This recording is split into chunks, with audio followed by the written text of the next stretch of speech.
कहानी की शुरुआत में सू हार्टमन नाम की लड़की को देखते हैं जिसको कॉमिक के सुपर हीरोज बहुत पसंद है। उसकी सुपर हीरो है सुपर वुमन, जो कि एक नॉर्मल लड़की थी। उसके बालों के कारण उसका मजाक उड़ाते और एक दिन उसके अंदर एक ऐसी सुपर पावर आ गई थी कि वह सुपर हीरो बन जाती है। सू भी सुपर वुमन की तरह बहुत स्ट्रॉन्ग और कॉन्फिडेंट बनना चाहती थी, लेकिन वह किसी के साथ घुल मिल नहीं पाती और स्कूल में भी उसे इग्नोर करते। वो चाहती थी कि मेरे पास भी अगर कोई स्किल होती तो सभी उस पर ध्यान देते। उसके बाद मारिया को दिखाते, जो कि सू की माँ होती है, जो एक लैब में काम करती है। वो अपने परिवार का ध्यान नहीं रख पाती, इस वजह से वो बहुत परेशान हो जाती है। आगे सू के पापा क्रिस्टोफर उसे स्कूल से पिकअप करने के लिए आते हैं। दोनों मारिया के लैब में जाकर उसे बर्थडे सरप्राइज देने का प्लान करते हैं। वहाँ पर मारिया एक साइंटिफिक इवेंट में Anti-26D नाम के लिक्विड के बारे में प्रेजेंटेशन दे रही थी, जिससे हर बीमारी का इलाज कर सकते थे।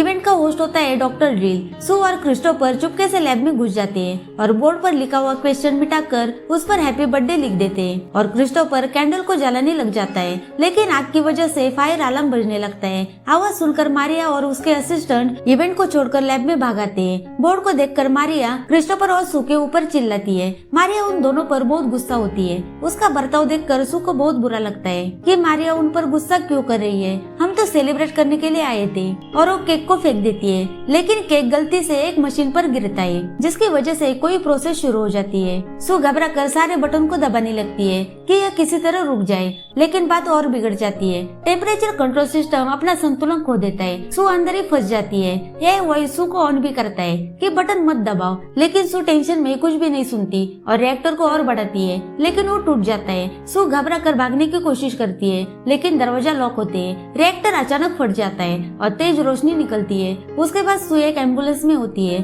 और उसे थोड़ी चोट भी आई थी, पर मारिया उसके पास होने की बजाय डॉक्टर ड्रिल से बात कर रही थी। अब सू को बहुत दुख होता है कि माँ को अब भी मेरी चिंता नहीं है। घर जाते वक्त सू देखती है कि उसका घाव ब्लू कलर का चमक रहा है, पर वो किसी को कुछ नहीं बताती। रात को सू को सुपर वुमन का अजीब सपना आता है और जब वो सुबह उठती है तो उसका एक हाथ गायब हो जाता है। वह घबरा जाती है, लेकिन कुछ समय बाद उसका हाथ वापस आता है। उसे अजीब लगता है कि अब मेरे साथ क्या हो रहा है। वह अपने ही बैग में उल्टी कर देती है और पापा के सामने नॉर्मल बिहेव करती है। डैड उसे बताते हैं कि काम की वजह से मुझे कुछ दिन के लिए बाहर जाना होगा। यह सुनकर सू परेशान हो जाती है, क्योंकि अब उसके साथ कोई नहीं होगा। उसकी माँ थी, लेकिन उसकी माँ को उसकी ज्यादा फिक्र नहीं होती। सू अपना लॉकर खोलती है तो पता चलता है कि हेलोवीन पार्टी के लिए सिर्फ उसे इनवाइट नहीं किया, वह अपने कॉमिक उठा रही थी। तभी टोबी नाम का एक लड़का आता है। वो बताते है कि मुझे भी सुपर वुमन बहुत पसंद है। तभी कुछ लड़कियां आकर उसे तंग कर रही थी। ये देखकर सू को इतना गुस्सा आता है कि उसकी पूरी बॉडी गर्म हो जाती है और गायब होकर बाथरूम में जाती है। वहाँ पर टिश्यू पेपर निकाल रही थी।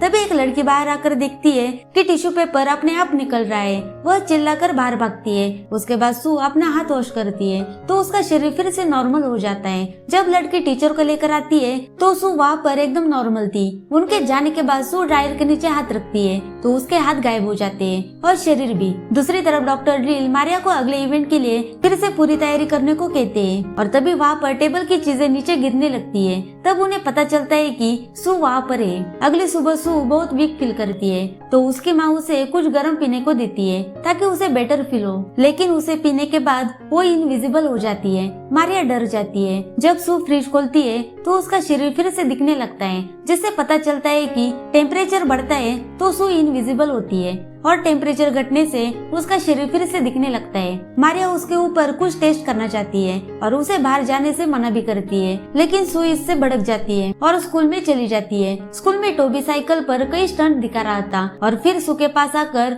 कॉमिक के बारे में बात करता है, लेकिन इस बार भी वही लड़की आकर टोबी को घेर लेती है और कहती है कि तुम जैसे कुल लड़के को सू जैसे बोरिंग लड़की के साथ बात नहीं करनी चाहिए। तभी अचानक उसी लड़की के फोन पर कॉल आता है और अजीब रिंगटोन बजती है। उसे सुनकर खुद शर्मिंदा होकर भाग जाती है, लेकिन सू देखती है कि ये ऐप नाम के एक लड़के का प्रैंक था जो रोबोटिक्स क्लब की मेंबर है। अचानक लेनिया स्कूल आकर सू को मारिया के लैब में लेकर जाती है, जहाँ उस पर टेस्ट करेगी। वो टेस्ट करती है तब उसे पता चलता है कि सू के बॉडी में गलती से anti-26D चला गया है, जिसकी वजह से उसके घाव जल्दी से ठीक हो गए। हीटिंग पैड की वजह से सू कभी भी इनविजिबल हो सकेगी और वह जिसको भी टच करेगी वो भी उसके साथ इनविजिबल हो जाएगा। टेस्टिंग करने के लिए लेनिया उसको टच करती है तो लेनिया भी इनविजिबल हो जाती है। मारिया को डर था कि इस पावर का गलत इस्तेमाल ना हो, इसलिए वह अपना सारा रिसर्च डिलीट कर देना चाहती है, पर लेनिया नहीं मानती और सू भी उस पर गुस्सा करती है। अगर रिसर्च डिलीट करोगी तो मेरी प्रॉब्लम का सोल्यूशन कैसे निकलेगा,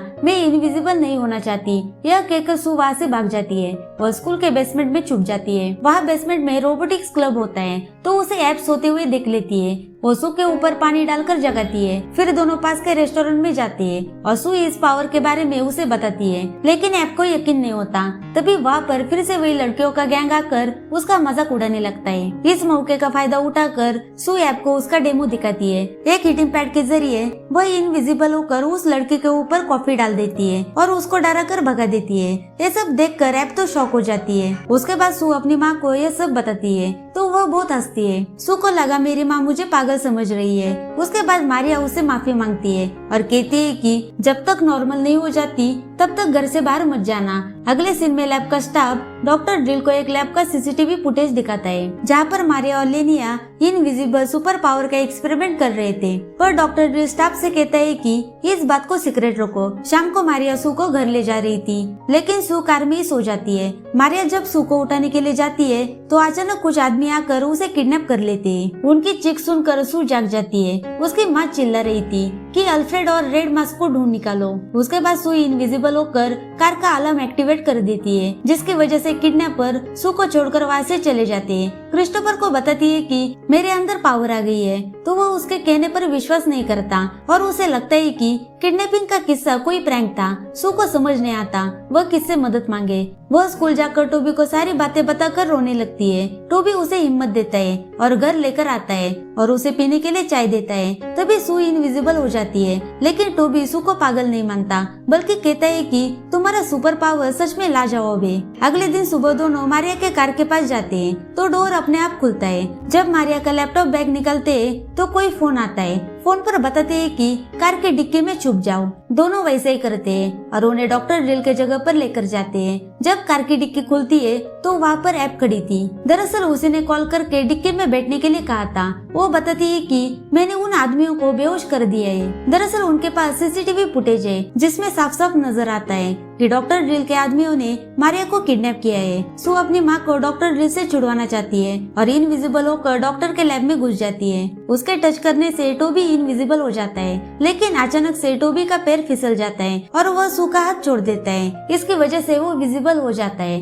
और 3 साइंटिस्ट उसे देख लेते हैं। अचानक सू फिर से उसे पकड़ लेती है और वह फिर किसी तरह दोनों लैब में चले जाते हैं जहाँ मारिया का फोन और anti-26D का सैंपल रखा हुआ था। सू फिर से थकान की वजह से सो जाती है। बाहर ऐप को कार आती हुई दिखाई देती है और टोबी को ऑन भी करती है कि भागने के लिए तैयार रहो। इसी बीच टोबी सू को किस करके जगाने की कोशिश करता है, लेकिन उससे पहले सू उठ जाती है और टोबी को पकड़कर इनविजिबल हो जाती है। दोनों वहाँ से भाग जाते हैं और इस बात का ध्यान रखते हैं कि किसी से टकराना नहीं है, लेकिन इस बार भी टोबी दरवाजे से टकरा जाता है और उस पर टोबी का खून लगता है। गार्ड उन्हें पकड़ने आता है। सू का इनविजिबल पावर घटने लगता है। तभी टाइम पर ऐप अपनी साइकिल लेके आती है। तीनों वहाँ से बच निकलते हैं। कैसे भी करके ऐप उनको अपने आंटी के घर लेकर आती है जिनका नाम था लोरा। वो सू को बताती है कि मारिया और लेनिया हम एक साथ पढ़ते थे, लेकिन एक छोटे से झगड़े के कारण हम अलग हो गए। लोरा ने मारिया को anti-26D के खतरे के बारे में ऑन किया था, लेकिन मारिया ने उसकी एक भी नहीं सुनी। फोन चेक करते समय उन्हें एक मारिया ने रिकॉर्ड की गई एक वीडियो मिलती है जहाँ मारिया भाग रही थी और कोई उस पर अटैक कर देता है, लेकिन तभी स्क्रीन में एक कोने में एक चीज दिखाई देती है, पर उसको पहचान नहीं पाते कि वह असल में है क्या। अचानक उन्हें लैपटॉप बैग से कुछ आवाज आती है। वो बैग खोलकर देखते हैं तो उसमें ग्रेड मास्क होता है जिसका जिक्र मारिया ने उस समय पर किया था। वे उसे एक्टिवेट करते हैं तो एक होलोग्राम बनता है जो अल्फ्रेड नाम का है, जिसके बारे में भी मारिया ने कहा था कि अल्फ्रेड और रेड मास्क को ढूंढ निकालो।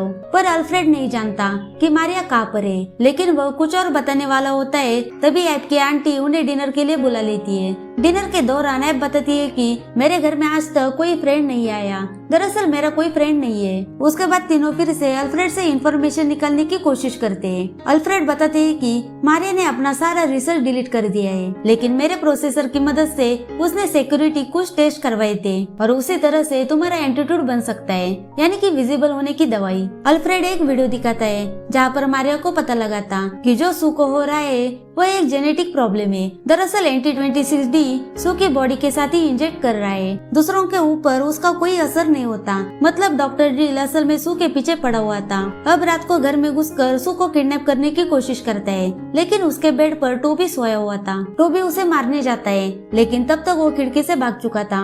सुबह सू ऐप को बताती है कि कल टोबी की वजह से मेरी जान बच गई। ऐप सू को एक सूट गिफ्ट करती है जो टेम्परेचर को कंट्रोल करता है। इसे पहनकर अपने पावर को यूज कर पाएगी और थकान के मारे सो भी नहीं पाएगी। उसे सुपर सूट पहनकर बड़ी खुशी होती है और एक सुपर हीरो वाली फीलिंग आती है। उसको टेस्ट करने के लिए अपने फ्रेंड्स के ऊपर प्रैंक भी करती है। तभी मारिया का वॉइस मैसेज मिलता है कि मैं डॉक्टर ड्रिल से बच गई हूँ और फाउंटेन के पास वाले पुराने मार्केट में मिलने के लिए बुलाती है। वो बताती है कि कुछ लोग मेरा पीछा कर रहे हैं, लेकिन तभी कॉल कट हो जाता है। ये तीनों फाउंटेन के पास पहुंच जाते हैं। सू के पापा का कॉल आता है, लेकिन कुछ आदमियों को आते हुए देखकर सू कॉल को कट कर देती है। अपने चेहरे को छुपाने के लिए टोबी सू को किस करने लगता है। गार्ड उन्हें पहचान नहीं पाते, लेकिन बाद में डॉक्टर ड्रिल आते हैं और वह इन्हें पहचान लेते हैं। ऐप ड्रोन की मदद से सारे गार्ड पर अटैक करती है। ये तीनों भागते हैं तो वहाँ पर मारिया आती है। उसे देखकर डॉक्टर ड्रिल शॉक हो जाता है। तीनों एक जगह पर छुप जाते हैं और अल्फ्रेड मारिया के लास्ट कॉल को ट्रैक करके पता लगा लेता है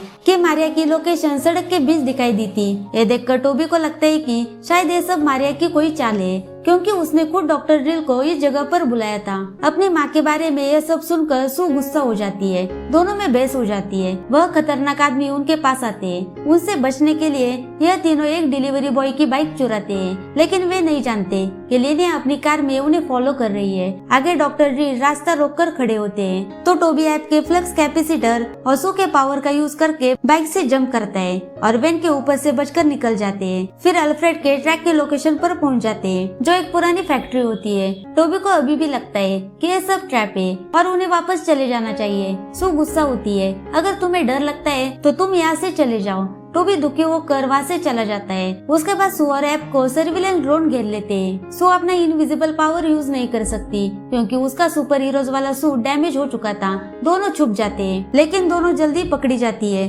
उसके पास जो एंटी-26D का सैंपल था वो ड्रोन के ऊपर फेंक देती है, जिससे बड़ा धमाका होता है। दूसरी तरफ क्रिस्टोफर घर लौटता है तो पता चलता है कि किसी ने घर को तहस-नहस करके रखा हुआ है। जब सू उठती है तो देखते है कि वो अपने बेड पर है और मारिया उसके पास बैठकर कॉमिक पढ़ रही है। सू मारिया को बताती है कि उसके साथ क्या क्या हुआ, लेकिन मारिया कहती है कि तुमने शायद सपना देखा होगा। फिर उसकी माँ उसके फ्रेंड के बारे में पूछती है। उसका सवाल सू को कंफ्यूज कर देता है क्योंकि उसने अपने फ्रेंड का जिक्र नहीं किया था। फिर भी वो उसे बता देती है कि ऐप पुरानी फैक्ट्री में है और टोबी हेलोवीन पार्टी में। मारिया जाने के बाद सू दरवाजा और खिड़की खोलने की कोशिश करती है, लेकिन सभी लॉक होते हैं। सू परेशान हो जाती है कि यह कैसे हुआ। वहाँ पर अल्फ्रेड उसे कुछ दिखाना चाहता है। बाहर माँ अपने बॉस को कॉल करके बताती है कि लड़की मेरे कब्जे में है और उसके फ्रेंड को भी मैं संभाल लूंगी। फिर उसकी बॉडी ट्रांसफॉर्म होने लगती है। तब पता चलता है कि ये असल में लेनिया है जो मारिया बनकर घूम रही है। फैक्ट्री की और कार को आते हुए देखकर ऐप घबरा जाती है, लेकिन कार से मारिया निकलती है। ऐप और मारिया सू के कमरे में आते हैं तो सू सोच में पड़ जाती है कि ये असली है नकली। फिर वो अल्फ्रेड को मारिया पर फेंक देती है। अल्फ्रेड कंफर्म करता है कि मारिया असली है। तब जाकर सू को यकीन होता है और वह अपनी माँ को गले लगा लेती है। फिर सू एक्सप्लेन करती है कि सिर्फ हमारी फैमिली के लोग ही अल्फ्रेड को यूज कर सकते हैं। उसके बाद वो एक रिकॉर्डिंग प्ले करती है। इसमें लेनिया सू का खून खुद पर इंजेक्ट कर रही थी ताकि उसे सू के पावर मिल जाए। एंटी-26D को सू के खून के साथ मिक्स करके सुपर पावर का सीरम बनाते हैं और उससे अलग अलग लोगों को अलग अलग तरह की पावर मिलती है। अब सू को पता चल जाता है कि लेनिया उसके फ्रेंड के बारे में क्यों पूछ रही थी। दरअसल वह कोई सबूत नहीं छोड़ना चाहती और जल्दी इन सब को मार डालेगी। वह लेनिया हेलोवीन पार्टी में घुस जाती है जहाँ पर टोबी होता है। मारिया लड़कियों को अपने कार में ले जाती है। रास्ते में बताती है कि असल में डॉक्टर ड्रिल अच्छा आदमी है जिसने मुझे बचाया और वो सू की मदद भी करना चाहता था। इतना ही नहीं बल्कि सू के लिए एक एंटीट्यूड भी बना लिया है। सू कहती है कि मुझे नहीं चाहिए क्योंकि मुझे ऐसे ही इनविजिबल रहना अच्छा लगता है, लेकिन हम एंटीट्यूड से लेने को हारा जरूर सकते हैं। जब वो पार्टी में पहुंचते हैं तो टोबी को एलेन के साथ डांस करते हुए देखकर सू को जलस फील हो जाता है। उसके बाद सू लेनिया को ढूंढने निकलती है। एलेन की फ्रेंड उसे बात करने की कोशिश करती है पर वो उसे इग्नोर करती है। तब रिवील होता है कि असली एलेन बाथरूम में बेहोश पड़ी हुई है। एलेन की फ्रेंड कहती है कि आज एलेन बहुत ही अजीब हरकतें कर रही है। तभी सू को लगता है कि लेनिया एलेन के भेष में है। उसके बाद वो अपने साथियों को कांटेक्ट करने की कोशिश करती है पर सिर्फ एपी रिस्पॉन्ड करती है और पता चलता है कि मारिया कार से गायब है। वही आदमी यहाँ पर भी आ जाते हैं तो ऐप उन्हें कैसे भी करके गुमराह करने की कोशिश करती है और दरवाजे लॉक करके फॉग एक्टिवेट कर देती है। उसके बाद सू टोबी को बचाने के लिए वहाँ से उसे खींचकर ले जाती है, लेकिन टोबी को सू पर विश्वास नहीं रहा। सू उससे माफी मांगती है, लेकिन तभी लेनिया असली रूप में वहाँ पर आकर टोबी को पकड़ लेती है और जब उसके आदमी दरवाजा खोलते हैं तो सू इनविजिबल हो जाती है और टोबी लेनिया पर अटैक करके खुद को पूरी तरह से छुड़वाने की कोशिश करता है, लेकिन सू लेनिया के अंदर एंटीट्यूड इंजेक्ट कर देती है और दोनों पुल में गिर जाते हैं। टोबी सू को बचाने के लिए पानी में कूद पड़ता है तो दूसरी तरफ ऐप लाइट को बदल कर अनाउंस करती है कि एक स्पेशल हेलोवीन शो है। कुछ देर के बाद एक टीचर एलेन को बाथरूम में पड़ी हुई देख लेती है। ये तीनों बेहोश लेने को ट्रॉली में ले जाकर बाहर निकालते हैं। बाहर लॉरा उनका वेट कर रही थी और कहती है कि वह ऐप की माँ के कहने पर इन्हें पिकअप करने के लिए आई है। सब निकलने वाले होते हैं कि तभी अचानक टोबी नोटिस करता है कि मारिया के उस वीडियो में कोने में जो चीज दिख रही थी असल में वह लॉरा का चेहरा था। उसे लॉरा पर शक होता है। तभी वहाँ पर कुछ गाड़ी आकर उसमें से कुछ आदमी उतरते हैं जो कहते हैं कि उन्होंने डॉक्टर ड्रिल, मारिया और क्रिस्टोफर को किडनैप कर लिया है। फिर अल्फ्रेड 991 को कॉल करता है और कहता है कि पानी के लगने से मेरा सिस्टम डैमेज हो गया है। इससे पहले कि मैं शट डाउन हो जाऊं तुम्हें यहाँ से बचना होगा। लेकिन सू थक चुकी थी और वहीं पर बैठ जाती है। तभी लॉरा बताती है कि कई साल से लेनिया मेरे लिए काम कर रही थी, मारिया और उसके आविष्कार पर नजर रख रही थी और मैं इस आविष्कार को अपने बिजनेस के लिए यूज करना चाहती हूँ। वो ऐप और टोबी को बांध देती है। लॉरा सू को धमकाती है कि अगर तुमने अपना खून मुझे नहीं दिया तो मैं तुम्हारे फ्रेंड को जान से मार दूंगी। लेकिन सू बचा हुआ एंटीट्यूड अपने अंदर इंजेक्ट कर देती है जिसकी वजह से उसके अंदर कोई पावर नहीं रहेगी। लॉरा उस पर अटैक करने आती है, लेकिन सू ऐप का फ्लक्स कैपेसिटर उसके साथ अटैच कर देती है। इसकी वजह से लॉरा का व्हील चेयर गोल गोल घूमने लगता है। तभी वहाँ पर पुलिस भी आ जाती है। सू बेहोश हो जाती है। जब उसे होश आता है तो क्रिस्टोफर उसके पास बैठा था। वह कहता है कि तुम सीढ़ियों से गिर गई और तुमने कोई सपना देखा, लेकिन सू जानती है कि वो मजाक कर रहा है। तभी मारिया आकर कहती है कि उसने अल्फ्रेड को ठीक कर दिया है और उसे अपने पास रख सकती है। जब सू की तबीयत ठीक हो जाती है तो वह अपने कॉमिक के लिए एक नया ड्राइंग बनाती है जिसके जरिए बताना चाहती है कि बिना सुपर पावर के भी वो फ्रेंड बन सकती है। वो अपने फ्रेंड से मिलती है। जब वो टोबी को किस करने जाती है तो वो उल्टी कर देती है। टोबी मजाक में कहता है कि शायद तुम्हारी बॉडी एंटीट्यूड को एक्सेप्ट नहीं कर पाई इसलिए तुम्हें उल्टी हो गई। ये सुनकर सू एक्साइटेड हो जाती है और अपने फ्रेंड का हाथ पकड़ लेती है। तीनों मिलकर चिल्लाते हैं कि हमें फैंटास्टिक 3 और तभी तीनों इनविजिबल हो जाते हैं। लैब के बाहर डॉक्टर ड्रिल ट्रांसफॉर्म होने लगता है और तभी हम देखते हैं कि वो डॉक्टर ड्रिल नहीं बल्कि लेनिया थी। और इसी के साथ मूवी यहाँ पर खत्म हो जाती है। Thank you for watching.